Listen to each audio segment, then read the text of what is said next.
Good day everyone. Yan nga po, kung noong mga bata pa tayo ang ipinapasyal ng mga magulang natin para mapasaya tayo at makakain sa mga paborito nating kainan. Ngayon po, sila naman po yung aalalayan natin para sila naman yung mapasaya natin. Dahan-dahan naman darling, wag mong masyadong hinihila si Father. Ikaw yata yung excited na makapag-chowking na.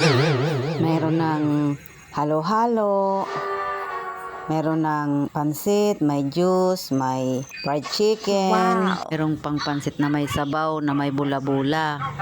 Ayan, kain na tayo guys. Subo na. Enjoy watching guys.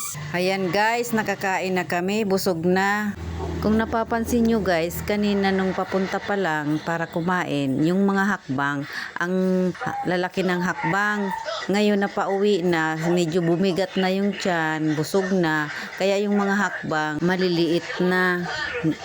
Ayan guys, pauwi na, pasakay na ng van, pahirapan sa pag-akyat kasi si Father mahina na ang tuhod niya, kaya nahihirapan siyang umakyat. Ayan, i-push mo darling yan, push, push, push, yan.